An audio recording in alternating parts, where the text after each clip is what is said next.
Christophe Prémin. Merci Monsieur le Président. Je vous remercie justement dans la suite des auditions d'hier de préciser notamment le flux des relocalisations et de rappeler aussi que la France est une terre favorable à l'investissement et donc ça fait toujours plaisir d'avoir ces nouvelles. Moi j'avais des questions plus particulières sur la fin de votre propos puisque vous évoquez les perceptions, l'image et c'est vrai que vous parlez d'une politique de communication dans le sens de l'attractivité, etc. Et c'est vrai qu'avant de parler de récit économique de la France, il y a le récit de la France tout court. C'est-à-dire qu'à l'étranger, il y a effectivement des efforts qui ont été faits avec la marque France, la French Tech, les journées Made in France, qui sont bien relayées par UbiFrance et Réseau Atout France notamment. Donc il y a un effort énorme aussi de nos postes à l'étranger en ce sens.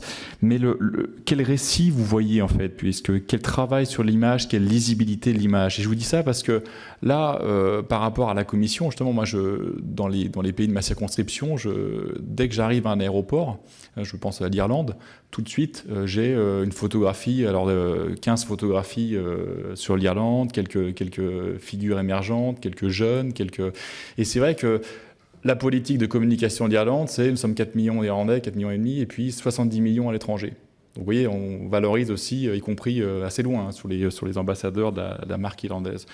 Je vais en Suède, c'est un peu la même chose. J'arrive sur l'aéroport, alors il y a des clichés à bas, etc. Mais on arrive à Ikea notamment, enfin la mode de vie. Donc avant de parler de récit économique de la France, le répertoire à investir est quand même extrêmement utile puisque la guerre économique, elle se joue aussi avant tout sur les guerres d'images. Alors c'est facile à dire, mais quelles images, Et je dis ça puisqu'en résonance avec on a eu une séance publique hier sur le projet de loi sur l'agriculture. Et c'est vrai qu'on a beaucoup discuté autour des amendements, autour de le vin comme répertoire gastronomique. Et après, les gens se sont mis à faire des amendements, pourquoi pas le Calvados, pourquoi pas tel... Et donc, tout de suite, on voit qu'il y a une image assez complexe qui se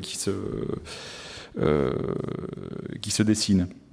Donc ça, c'est vraiment... Et du coup, je pense vraiment à ça, la façon dont, quelle méthodologie on pourrait pour avoir un travail sur l'image, qui est déjà fait. Hein. J'entends le sens des slogans, notamment, et puis les efforts par le commerce extérieur. Mais au-delà de ça, je pense qu'il y a une méthodologie pragmatique à avoir. Et je pense que je m'arrête sur cet exemple-là.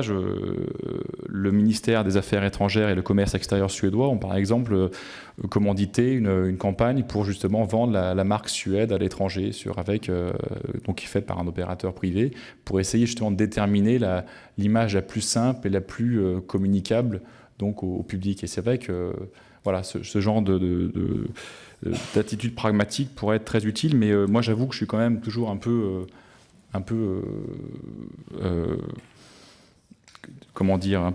sur la défensive, savoir quelles sont les solutions et ça serait intéressant d'avoir votre perception là-dessus. Je vous remercie. Merci. Claude